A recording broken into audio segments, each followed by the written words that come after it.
Minister Chen Meiling, President Chen Sikwan, honored colleagues and guests. I'm deeply saddened that I have been unable to attend the Global Solutions Taipei Workshop 2019. I very much look forward to receiving detailed reports of the proceedings and working in conjunction with the workshop participants in bringing the insights and policy recommendations from this workshop to bear on the Global Solutions Summit, which takes place in Berlin on March 18th and 19th, 2019, and is a stepping stone to the Japanese T20 Summit, providing advice to the Japanese G20 process.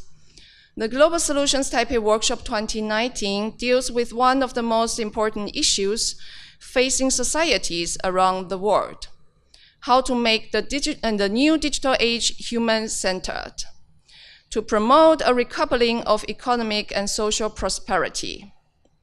The scientific issues of this workshop: making innovation socially inclusive, making digital technologies supportive of well-functioning aging societies, and dealing with the economic, social, and ethical implications of development in artificial intelligence, are of great significance, for they will help us ensure that the integration of the world economy does not become responsible for increasing fragmentation of the world's societies.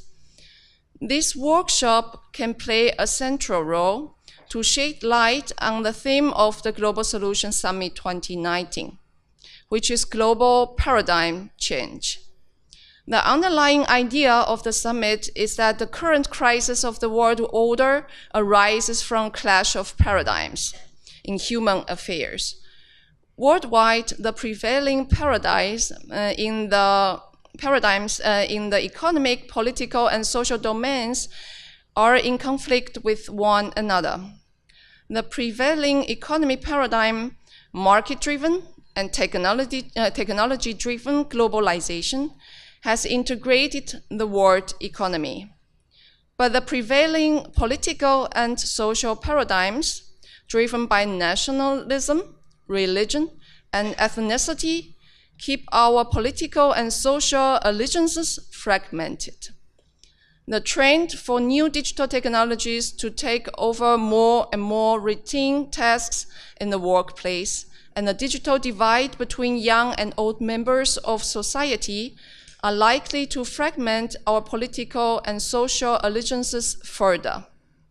To make progress in tackling our national and global problems, technological unemployment, lonesomeness, and destitution of the aged, inequality in income and health, climate change, financial crisis, and much more, we must strive for a paradigm change that brings our economic, political, and social domains into harmony. Our guiding aim is to promote human prosperity, material, social, and environmental. Thriving societies rest on self-reinforcing social allegiances at the local, regional, and national levels. In order for our economic and political systems to promote prosperity, these self-reinforcing multi-level social allegiances must be supported by self-reinforcing multi-level economic and political structures. In short, we need a new paradigm that enables the economic and political domains to become recoupled with a well-functioning social domain. This mission had three far-reaching implications. First, in the economic domain, globalization should not be pursued at the expense of local communities. The new paradigm must encourage us to build strong local identities, while enabling us to reap the gains from specialization and knowledge transfer that globalization provides. For this purpose, the new digital technologies must be developed in directions that promote social inclusion. They must help business leaders adopt broader objectives than maximizing shareholder value. And economy policymakers must measure their success by more than GDP. The new paradigm must recognize that the ultimate purpose of these new digital technologies, business and policy is promoting human prosperity, which involves more than achieving aggregate economic outcomes and more than ensuring that these outcomes are fairly distributed among the stakeholders. Beyond that, technology, business, and policy must promote human empowerment. It means people's need to shape their own destinies through their own efforts. And social solidarity. It means people's need to be embedded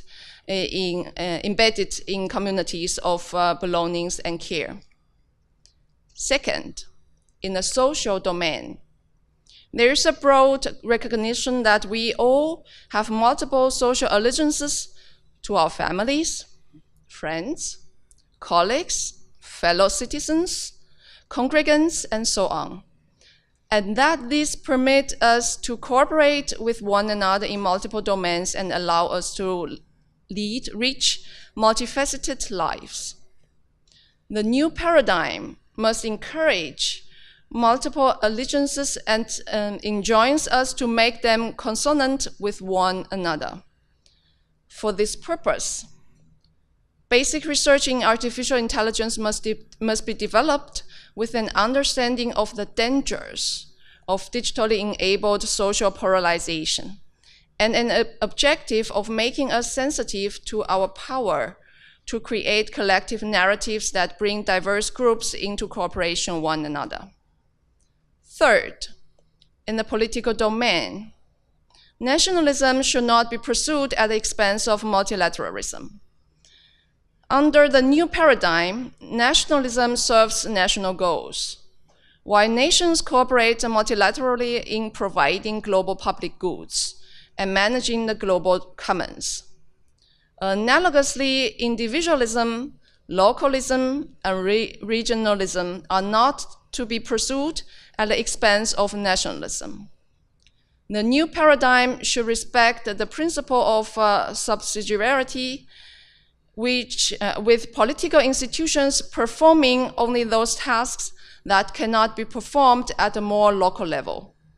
Here, the new digital technologies also have a vital enabling role to play. In sum, the objective of paradigm change requires us to strive for a new world order in which our economic, political, and social domains are recoupled in the service of human well-being. It leads us towards a new social contract in which these domains no longer follow their own logic dictated by current institutional arrangements, but rather serve to fulfill our well-known fundamental needs. Such paradigm change has important implications for the criteria whereby our new digital technologies are to be assessed. Digital advances in artificial intelligence, through their effects on our production, information, and communication networks, can lead to social echo chambers, political polarization, and economic inequalities. They could also lead to a recoupling of social, economic, and political prosperity. Business leaders, policymakers, and citizens have an important role to play in setting the course of the new digital age. We must be aware that the choice is ours to make. There is no invisible hand that will steer us to the recoupling of our social, economic, and political domains. Such recoupling can only be achieved if all of us become aware of our responsibilities. At a national level, it means, among other things, the development of digital technologies to encourage intergenerational interactions, as well as interactions across boundaries of socio-economic classes. It requires education and training to use digital technologies to promote not only income equality, but also equality in terms of employment opportunities, access to health, personal empowerment, and social connectivity. At the international level, Such paradigm change has significant consequences for the framing and execution of G20 policies. It calls on the G20 to use its unique capabilities, its ability to set a global agenda and influence global norms, its access to politicians, experts, and civil society representatives, and its economic and political clout at international and national levels to develop a framework for multi-level governance to encourage the recoupling economic, political, and social domains around the world.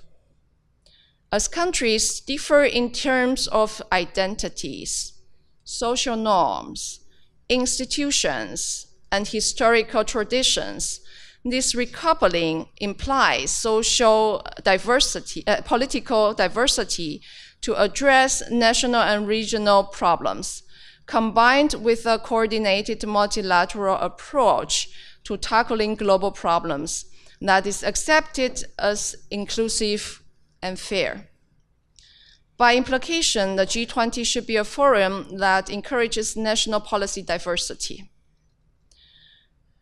Identifying best practices were relevant and in discouraging beggar-than-neighbor policies.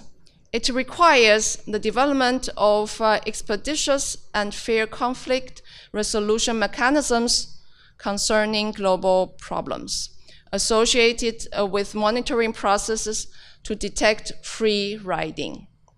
The new digital age has an important role to play in this regards. The Global Solutions Taipei Workshop 2019 will doubtlessly generate important insights on how to achieve a more inclusive digital society and how to make the digital age human-centered. I wish all participants the best of good fortune in this regard and look forward to the outcomes of your deliberations. Thank you.